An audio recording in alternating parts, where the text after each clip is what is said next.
Estamos chegando com mais um Bem Viver aí na sua casa. Vamos junto pensar em formas de deixar esse mundo mais leve, com alimentação saudável, agroecologia, saúde e cultura. A prosa de hoje tá boa demais, olha só. No Alimenta Saúde, você vai saber como deve ser feita a introdução alimentar dos bebês. Depois, a Letícia Massula vai trazer uma receita que não pode faltar em nenhuma casa brasileira. Nós vamos conhecer também uma criação agroecológica de animais. Já no tema de saúde, a gente vai falar sobre cuidados com o coração e práticas integrativas e complementares. E ainda tem o toque final de cultura. Para ver tudo isso, fica com a gente que o Bem Viver está só começando. O leite materno é o alimento primordial durante os 6 primeiros meses de vida do bebê. A partir disso, chega a hora de introduzir novos sabores e texturas. Esse passo é muito importante e não tem a ver só com a nutrição. Conhecer os alimentos é também desenvolver os sentidos, explorar o ambiente, desenvolver força e muitos outros aprendizados que esse bebê vai levar para o resto da vida. Então, no Alimenta Saúde de hoje, a gente vai entender tudo o que deve ser feito nesse momento tão desafiador e muito bonito também.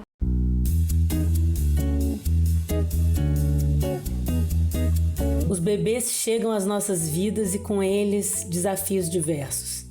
A questão do aleitamento e da introdução alimentar infantil é um deles. Até o ano de vida, a principal fonte de nutrição da criança, ela vem do leite materno ou da fórmula, tá? E aí, gradativamente, essa criança, nesse processo de aprendizado, que é a introdução alimentar, ela vai comendo cada vez mais e mamando cada vez menos. Momento desafiador para o bebê e importante para o estímulo aos sentidos e ao aprendizado nutricional, a introdução alimentar deve ser iniciada aos 6 meses de vida. O alimento, ele traz muitas informações para a criança. Informação sensorial, de textura, de consistência, de cheiro, de sabor. Para a socióloga cearense Fernanda Nascimento, mãe de Heitor, hoje com 1 ano e 10 meses, a paciência é fundamental no processo. Eu iniciei a introdução alimentar conforme recomendado aos 6 meses, o Heitor já tinha prontidão, O que é a prontidão? Ele já sentava, sozinho. Então ele já tinha condições de pegar os alimentos e levar à boca e comer. Só que ele realmente só veio aceitar de forma satisfatória todos os alimentos a partir dos 9 meses. Então eu precisei de muita paciência. A alimentação dos pais foi se adaptando para poder oferecer os alimentos a ele, como redução de sal e, ao observar o gosto de Heitor por feijão, priorizar o feijão no cardápio cotidiano. Tem poucos alimentos que eu considero que o Heitor não gosta, E um deles, que hoje eu digo que ele não gosta porque eu já tentei dar de diversas formas, é a beterraba. Eu já ofereci ralada, cozida, em purê, em palito cozido, e nenhuma dessas formas toda a vida ele não tem interesse. Vale seguir a dica e oferecer os mesmos alimentos em diferentes formas aos bebês. Além de valorizar suas cores e texturas, assim é possível diversificar o cardápio, evitando repetir somente o formato cremoso das papinhas. Uma coisa importante de acrescentar é que até os 2 anos a criança não deve ser incentivada a consumir açúcar. Isso costuma dar bastante conflito, entre as famílias. Tem sempre alguém que quer oferecer uma bala, um refrigerante e muitas vezes contrariando os pais. E isso não é legal de fazer, Tem que ter muito respeito com essa, que é uma fase fundamental no desenvolvimento desse ser humano. Uma boa relação com a comida tem que ser desenvolvida desde muito cedo, como a gente viu, porque comer, além de manter a gente vivo, é importante para o nosso prazer, para a nossa socialização. E disso a gente tem uma pessoa aqui que entende muito, é a Letícia Massula, cozinheira que comanda o quadro Comida de Verdade. A receita de hoje é muito básica e que não pode faltar na casa de nenhum brasileiro. É a farofa, gente? Coisa mais brasileira que isso, impossível. Essa é uma farofa fria que você vai fazer em pouquíssimos minutos, então anota aí.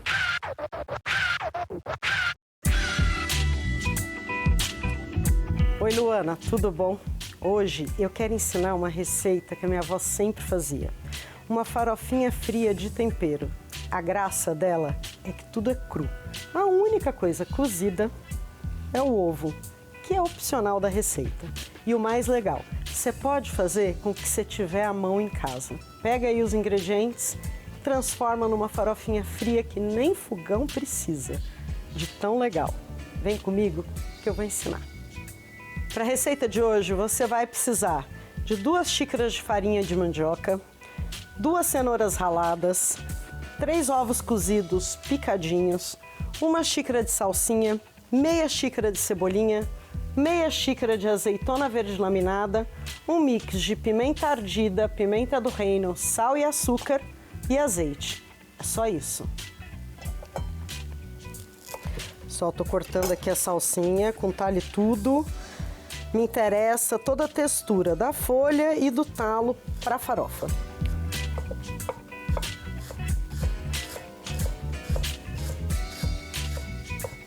Como essa farofa é fria, não vai ao fogo, eu dei preferência à cebolinha verde em vez da cebola comum. Ela é mais delicada, muito mais gostosa de ser comida crua. Quando se trata de comida, de norte a sul do Brasil, o que nos une é a onipresença da mandioca. De alguma maneira, todo brasileiro e brasileira consome mandioca.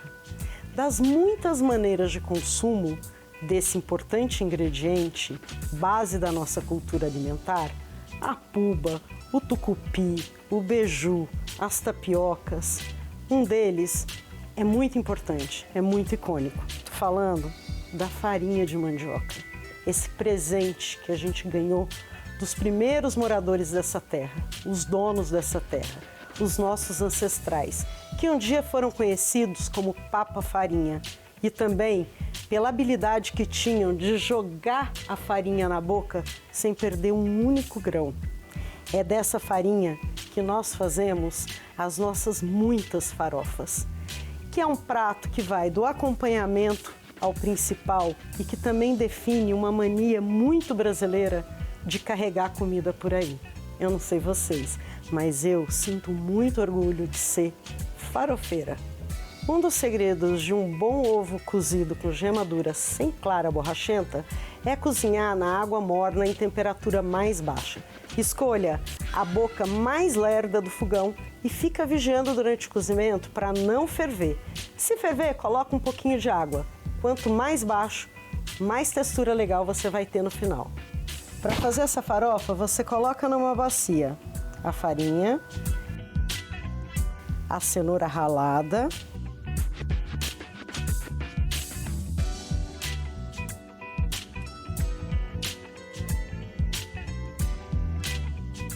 os ovos cozidos picadinhos,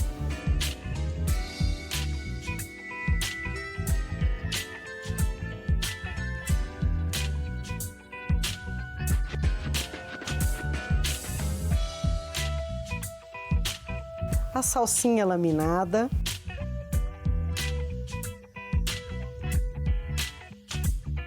cebolinha verde, o mix de pimentas com sal e açúcar,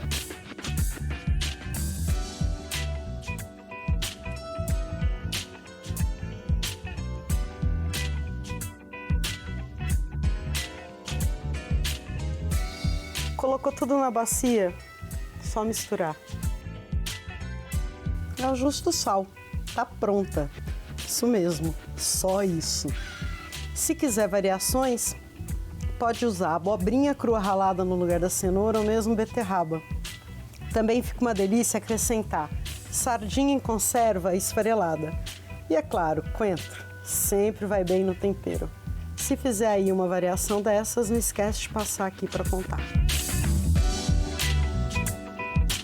Obrigada, Letícia, por mais essa receita maravilhosa. E você que está em casa, depois passa lá no YouTube do Brasil de Fato, que a receita completa fica na descrição do vídeo. E aí aproveita também e já se inscreve no canal. A criação de animais é uma das cadeias produtivas mais exploratórias que a gente tem aqui no Brasil. Tem a questão do desmatamento para gerar os pastos, grãos transgênicos para fazer ração, fora a crueldade a que esses animais são submetidos em todo esse processo. Bom, contraponto a tudo isso é a perspectiva agroecológica, que sim, também cabe na criação de animais. Esse modelo garante uma cadeia sustentável, de baixo custo e promove também o resgate e a preservação de várias espécies.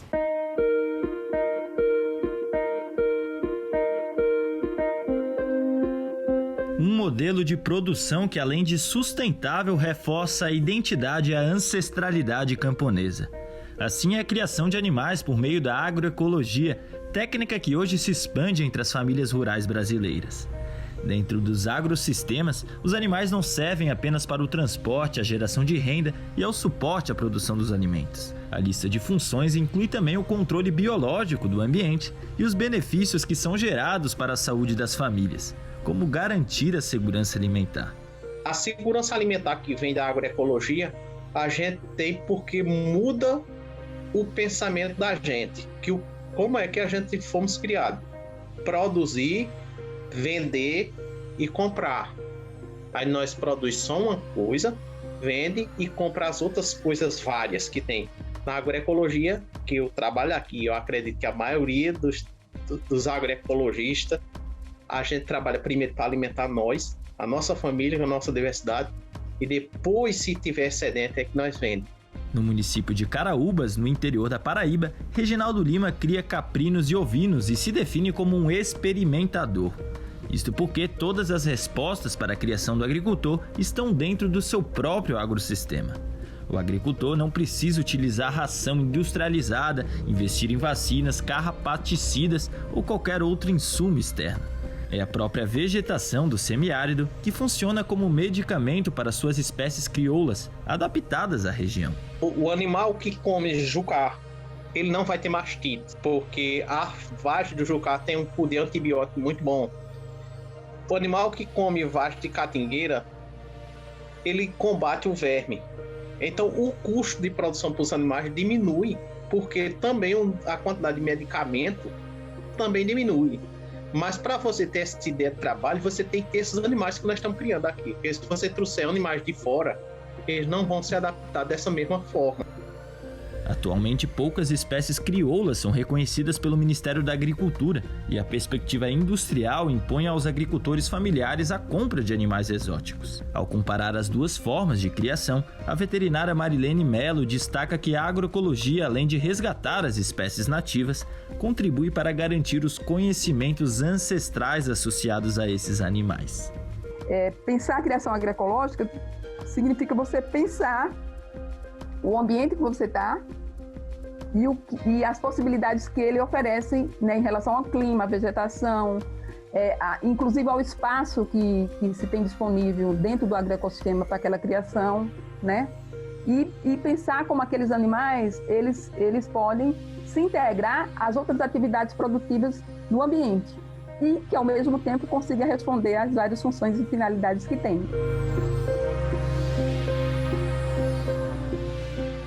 Agora a gente vai falar de saúde, assunto sério. No Brasil, as doenças cardiovasculares são as principais causas de morte. Segundo o Ministério da Saúde, 300 mil pessoas por ano sofrem de infarto e dessas, 30% acabam morrendo. Por isso que os cuidados com o coração precisam ser rotina na vida de todos nós. Então, na Dica de Saúde de hoje, a gente vai saber sobre isso. Quem vai orientar é o cardiologista Marcelo de Almeida.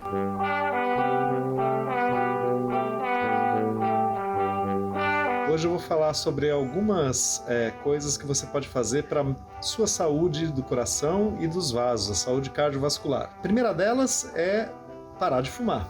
O cigarro só tem malefício e é importante tentar parar de fumar ou pelo menos reduzir bastante a quantidade de cigarro que você fuma se você é tabagista. A outra medida é medir a pressão arterial ao menos uma vez por ano no posto de saúde, no médico de família, para você monitorar o surgimento da hipertensão arterial, que é o aumento da pressão do sangue. Além de medir a pressão arterial para detectar precocemente se ela está elevada, é importante não ser sedentário. E o que é não ser sedentário? Bom, por definição, médica, para ter benefício cardiovascular, você teria que fazer atividade aeróbica, que é aquela atividade que aumenta a frequência cardíaca, como por exemplo andar, correr, andar de bicicleta, exercício na esteira, por pelo menos 30 minutos, 4 a 5 vezes por semana. Com relação ao colesterol, ele também é um problema, é um risco para a doença cardiovascular, principalmente infarto e AVC, e ele deve ser medido com uma certa regularidade, não precisa ser anualmente, o colesterol deve ser medido a primeira vez após os 35 anos de idade, e se os valores estão dentro de um padrão considerado bom, normal, não é necessário fazer nova medida dentro de 2 a 3 anos. Outro cuidado importante que você pode fazer é medir a glicemia, que é o açúcar no sangue. Isso pode ser medido a cada 1 ou 2 anos também, porque o diabetes acelera muito a incidência das doenças do coração, das doenças cerebrovasculares, como AVC. E por fim, eu vou falar um pouquinho de obesidade. A obesidade por si só não é um grande problema, existem pessoas obesas que são perfeitamente saudáveis. O importante é saber se a obesidade está associada a outros fatores de risco, porque os obesos têm maior probabilidade, mais chance de terem mais incidência de ter hipertensão, de ter colesterol elevado, de ter diabetes, e a obesidade com cigarro também é um fator de risco importante. Vale fazer o alerta também, nesses tempos de pandemia, de que pessoas com doenças cardíacas ou com predisposição podem desenvolver formas mais graves da Covid-19. Então é mais um motivo aí para a gente ter todo o cuidado possível. Vamos continuar falando de prevenção e cuidados com a saúde. Hoje a gente vai conhecer mais a fundo sobre as práticas integrativas e complementares. São terapias como acupuntura, homeopatia, musicoterapia, entre outras, que têm o objetivo de prevenir doenças com uma abordagem mais global, que leva em conta aspectos psíquicos, emocionais, sociais, além dos físicos. Nossa entrevista de hoje é dedicada a esse assunto. A convidada é a Vera Dantas, que é educadora popular e médica de família.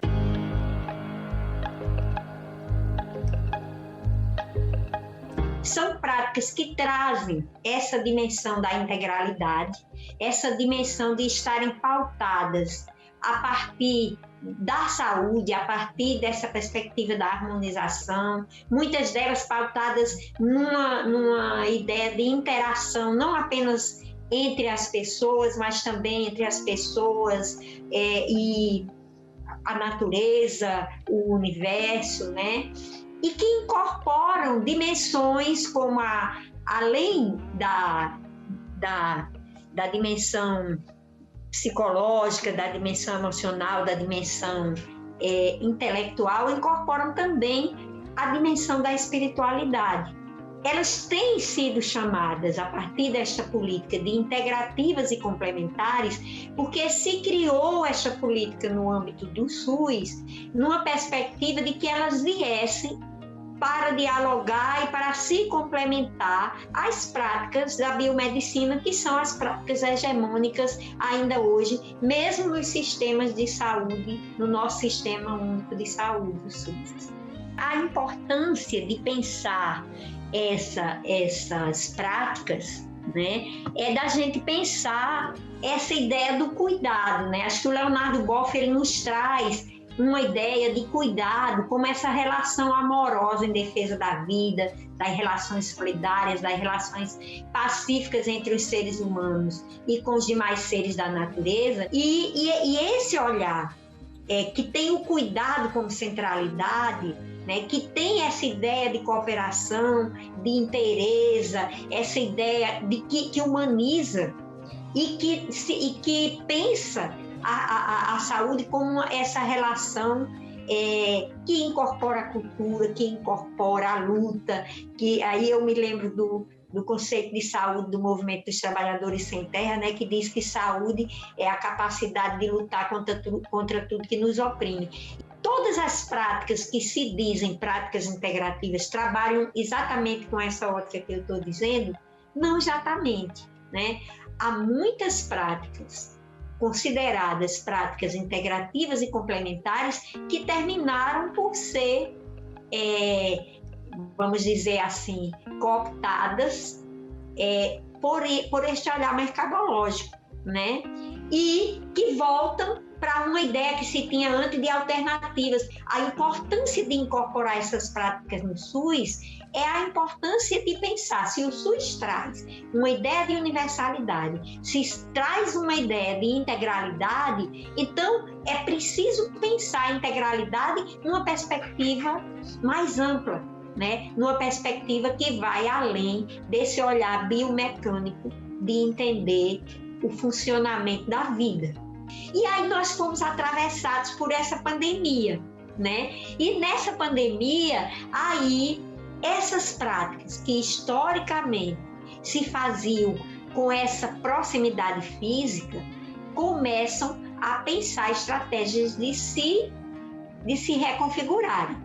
Então começamos a fazer lives no Facebook, porque era o espaço mais democrático que a gente tinha, que não se precisava pagar.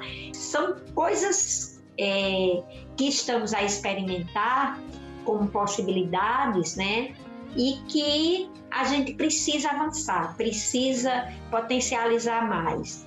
Nós estamos reinventando presencialidades. Essas possibilidades da gente solidariamente, cooperativamente, conseguir continuar se cuidando. Partilhamos, polinizamos os mundos que criamos em comunhão de companheirismo e de abundância se faz nossa ação. Como a gente viu aí, o SUS oferece essas terapias. São 29 procedimentos no total. Para ter acesso a esses tratamentos, você deve procurar a unidade básica de saúde mais próxima aí da sua casa. Olá, meu nome é Mauricéia Matias, eu sou assentada no assentamento Normandia, que fica às margens da BR-104, no município de Caruaru. Estou no meio de uma roça de macaxeira, que é o nosso grande carro-chefe. Apesar da dificuldade hídrica, também essa macaxeira é beneficiada na agroindústria aqui no assentamento. Gostaria de saudar todos com uma bela produção, com um bom desempenho na luta pela reforma agrária e também pensando numa alimentação de qualidade. Isso aí, Caruaru tá aqui com a gente no Bem Viver. Um salve para todo mundo aí no assentamento em nome de toda a equipe. Vamos agora para o nosso tempero de cultura, o mosaico cultural. Essa semana que passou foi o fim do mês sagrado para os muçulmanos, o Ramadã. No mundo todo, esse é um período em que os muçulmanos praticam o jejum do nascer até o pôr do sol, como forma de praticar resiliência e paciência.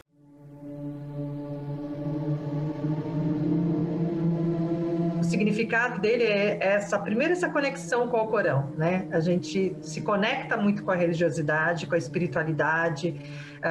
O nosso desafio não é só o jejum de comida e bebida, é o desafio também da gente ter pensamentos positivos, ter atitudes boas, ter um comportamento mais afetivo, mais próximo de outros, né? E contribuir com uma sociedade mais justa. O Ramadã é a época mais sagrada do ano para os muçulmanos, mês onde o Alcorão, livro sagrado do Islã, foi revelado. A data, que começou oficialmente no dia 13 de abril, segue até o dia 12 de maio, período considerado o 9º mês do calendário islâmico. Essencialmente é um mês sagrado onde também a caridade ela acaba se multiplicando. É uma obrigação do muçulmano, dito pelo profeta, o muçulmano não pode dormir enquanto outro ser humano está com fome. Durante o mês de Ramadã, os muçulmanos jejuam todos os dias do nascer ao pôr do sol. O respeito ao jejum e oração está entre os 5 pilares do Islã. E esse tempo traz consigo rituais que retratam a espiritualidade e cultura do Ramadã, como a quebra do jejum com a tâmara, por ser um alimento bem doce, que oferece a primeira carga de glicose para dar energia. Tentar tirar as coisas que a gente gosta, né? As pessoas gostam de comida, de bebida, de sexo, outras têm o vício do cigarro, então o cigarro também quebra o jejum. Tem pessoas que até quebram o jejum fumando, então tem algumas coisas que não você precisa se abster, né? Porque quando você se abstém dos seus desejos, das suas funções, você está mais conectado com Deus, né? Você tem que fazer esse exercício. De acordo com o último levantamento do IBGE, em 2010, há cerca de 1,5 milhões de muçulmanos no Brasil, totalizando menos de 1% da população. No entanto, ainda é preciso avançar na quebra de estereótipos e preconceitos. O Ramadã, eu acho que é um momento também, e vocês nos permitem vir aqui e participar e compartilhar informações, é para quebrar esse estereótipo, né? Para mostrar que o Islã, acima de tudo, é uma religião de paz, monoteísta, com muitos conteúdos do judaísmo e do cristianismo. Nós acreditamos que é uma continuidade e que essa mensagem foi passada para a humanidade através dos tempos, né? Então essa é uma crença que a gente tem muita coisa em comum e, ao mesmo tempo, eu diria, de responsabilidade social. Entre os costumes desta data religiosa estão as mesas fartas de comidas e bebidas para o desjejum na noite em que se encerra o Ramadã, entre os familiares e amigos. Porém, em meio à pandemia, essa celebração ficou restrita para evitar a contaminação pela Covid-19.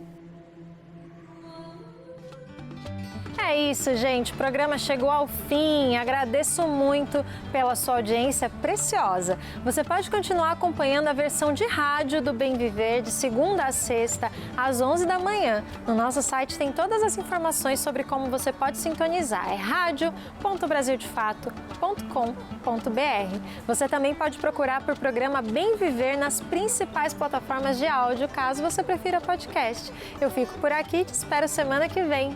Tchau!